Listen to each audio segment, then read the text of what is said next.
को गोद में बैठाकर मैं गाड़ी चलाऊं तो ये संभव नहीं था, तो फिर कैसे हुआ?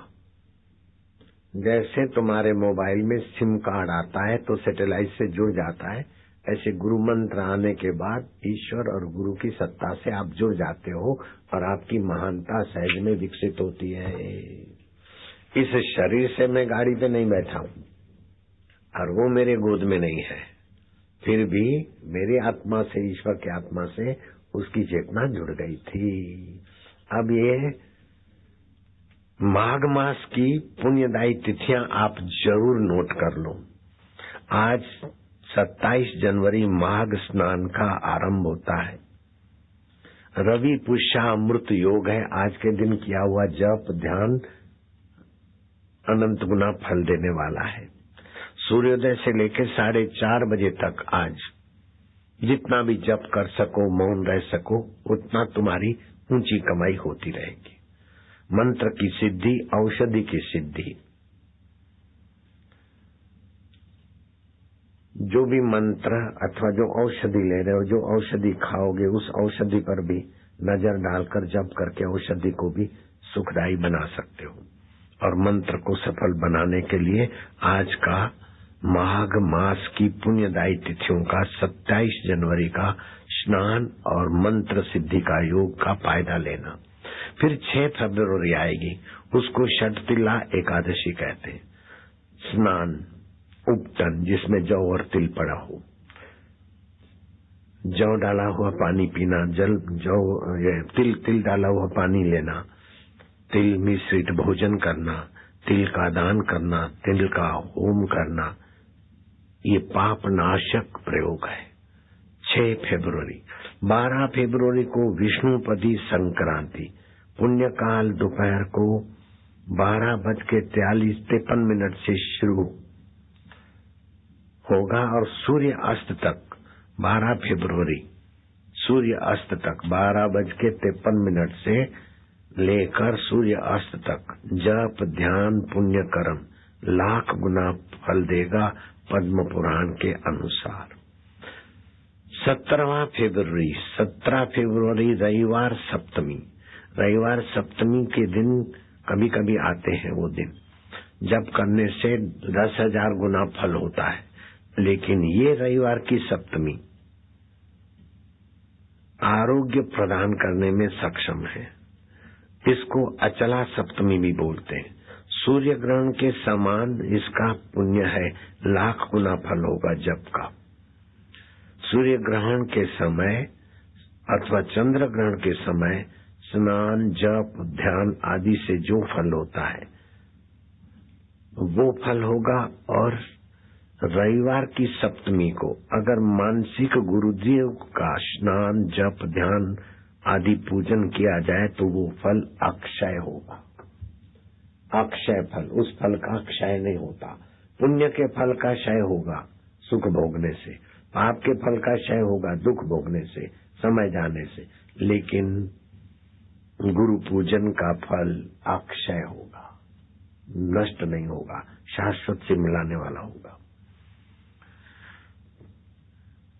और गुरु पूजन किया 17 फरवरी को तो संपूर्ण माघ मास स्नान करने का फल होगा, ऐसा लिखा है। सुख सौभाग्य की वृद्धि होगी, यश की वृद्धि होगी। ब्रह्म पुराण में लिखा है शुक्ल पक्ष की सप्तमी, रविवार का योग और विजया सप्तमी इसको कह सकते हैं। स्नान दान तप होम और उपवास भयंकर पापों को नष्ट करके अक्षय फल की प्राप्ति कराएगा। 17 फरवरी A to Z के द्वारा और सुदर्शन चैनल के द्वारा और चैनल के द्वारा जो भी 167 देशों में सुन रहे वो 27 जनवरी से लेकर 17 फरवरी तक का फायदा तो लेंगे, लेकिन फायदे की बात और भी है। 25 फरवरी तक 18वीं फरवरी भीष्म अष्टमी, भीष्म श्राद्ध दिवस है। भीष्म के नाम से सूर्य को अर्घ्य दिया, भीष्म जी को अर्घ्य दिया तो संतानहीन को संतान मिल सकती है और आरोग्यता आदि। 21 फरवरी को जया एकादशी व्रत इतना प्रभावशाली है कि ब्रह्म हत्या सबसे बड़ी होती है। ब्राह्मण की हत्या, ब्रह्म ज्ञानी की हत्या बड़ी में बड़ा पाप है। वो ब्रह्म हत्या के पाप को नाश करने वाली एकादशी है जया एकादशी। और कभी भी वो व्यक्ति पिशाच योनि को प्राप्त नहीं होगा, पिशाचत्व से मुक्ति। अपने पूर्व काल में कोई मर गए और घर में दिखते अथवा किसी को पिशाच की असर हो तो उनको भी ये 21 फरवरी पिशाच मोचिनी, पिशाच की सदगति और पिशाच जिसमें है उसको भी सुख शांति, पिशाच भाग गया बस चला गया। 22 फरवरी वराह भीष्म तिल द्वादशी, तिल का उपयोग करें स्नान में, स्नान में, प्रसाद में, हवन में, दान में और भोजन में तिल का उपयोग करें और तिल के दिए जलाकर संपूर्ण व्याधियों से रक्षा की भावना करोगे तो ब्रह्म पुराण कहता है कि तुम्हें व्याधियों से रक्षा मिलेगी। पूरा माघ मास स्नान करने का सामर्थ्य न हो तो गुरु पूजन मानसिक कर सकते हैं और इन एकादशी आदि का रविवार सप्तमी का तो फायदा ले सकते। आखिरी 3 दिन भी 23, 24, 25 फरवरी अगर सूर्योदय से स्नान करते हो, किसी कारण वृद्ध हो या किसी कारण दूसरे दिन नहीं कर सकते तो इन 3 दिनों को स्नान करके ईश्वर साक्षी रख के, गुरु साक्षी रखकर सद्भाव से प्रार्थना करोगे तो माघ मास के पूर्ण मास के स्नान करने का फल होगा। गंगा स्नान 1000 बार कर लो प्रयाग और नर्मदा स्नान कर लो, लेकिन माघ स्नान तो सर्वोपरि है। और प्रयागराज का स्नान 6 फरवरी से लेकर 10 तक तो मैंने हाँ भर दी है, लेकिन मैं 12 तक भी वहां रहने का मन बना चुका हूँ।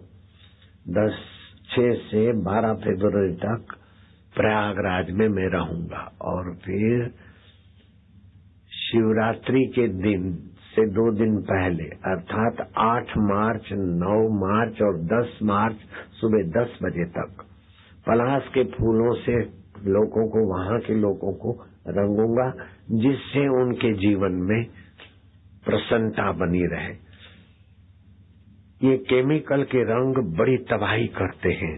जो काला रंग केमिकल का है उसमें लेड ऑक्साइड पड़ता है, वो किडनी को खराब करता है। हरे रंग में कॉपर सल्फेट पड़ता है जो आंखों में जलन, सूजन और अस्थायी अंधत्व देता है। एल्यूमिनियम ब्रोमाइड पड़ता है सिल्वर रंग में। सिल्वर रंग जो बनता है उसमें एल्यूमिनियम ब्रोमाइड पड़ता है जो कैंसर को बुलावा देता है।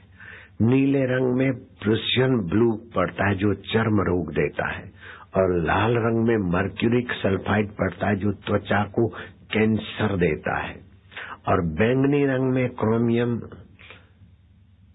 आयोडाइड पड़ता है जो दम्मे की बीमारी देता है। तो भूल कर भी होली में इन रंगों से खेलना नहीं और दूसरे किसी का रंग अपने शरीर को लगे न लगे उसकी सावधानी रखना। उसके बदले में पलाश के फूलों के रंग से खेली हुई होली सप्त धातु वर्धक है, सप्त रंगों को संतुलन लेते हैं और विषाद से बचाती है। हाई बीपी, लो बीपी अथवा चिड़चिड़ापन सदा के लिए भगा देती है। वो पलाश के फूलों के रंग से होली में दिल्ली में भी टाइम दूंगा, पूनम के 1 दिन पहले, मार्च की पूनम के 1 दिन पहले। और चंडी उधर इस बार मैंने जम्मू के लोगों की भीड़ और श्रद्धा देखकर अपनी ओर से कह दिया कि जम्मू वालों को होली के रंग से रंगूंगा। तो जम्मू में होली का रंग छांटकर फिर दिल्ली में आऊंगा और दिल्ली को रंग कर फिर मैं सूरत चला जाऊंगा। लेकिन प्रारंभ होगा प्रयागराज से और पूर्ण होगा सूरत में। उसके बाद मेरे पास एक युक्ति आ गई है कि पलाश के फूलों का रंग तो छांटने से लोगों को फायदे होते हैं, लेकिन पलाश के फूलों को 12,000 किलो हमने इकट्ठा करवाया था। आदिवासियों को रोजी मिली और उसका हम शरबत बनवाते थे। और होली के बाद कहीं सत्संग होता था तो लोगों को वो शरबत पिलाया था। जिसने पलाश के फूलों का शरबत पिया हो, कभी भी कहीं भी तो हाथ ऊपर करो। ठीक, जिसने नहीं पिया वे हाथ ऊपर करो। तुम आए नहीं होंगे, पक्की बात है। उन दिनों में सभी को पिलाते थे।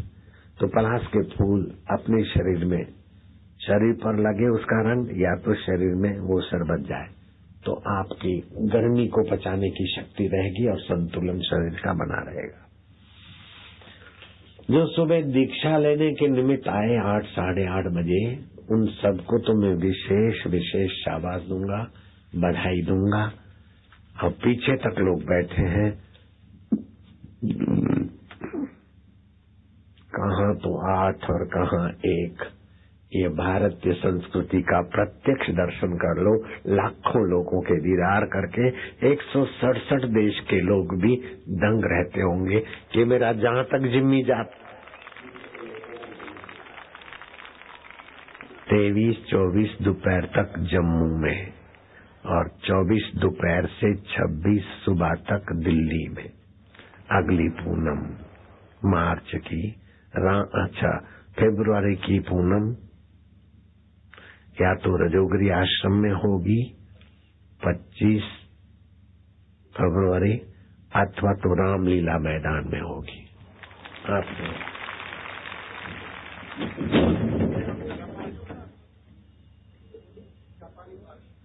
अगली पूनम फरवरी की।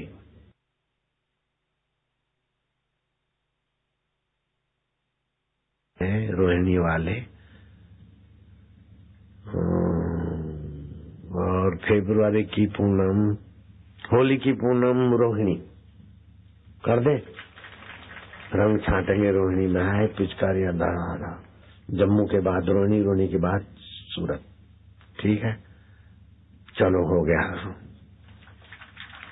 90% हाँ मान लेना, फिर देखो 90% हाँ बोलता हूँ, क्योंकि वो प्रोग्राम बनाने वाले की एनओसी में 100% होगा।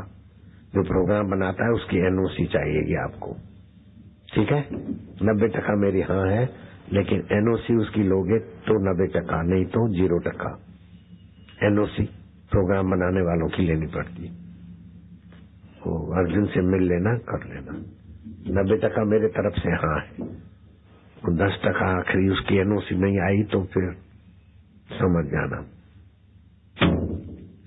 राम जी हनुमान जी को महत्व देते और बापू अपने सेवकों को महत्व देते, समिति को महत्व। कोई भी प्रोग्राम बापू नहीं करते, न करवाते, मेरी समितियां ही करवाती। समिति का कितना बड़ा भाग्य है कि मैं मेरी समिति को ही महत्व देता हूँ। एनओसी समिति के हाथ जयराम जी की। अब 2-2 मिनट इन बच्चों का जरा सत्संग सुन लो।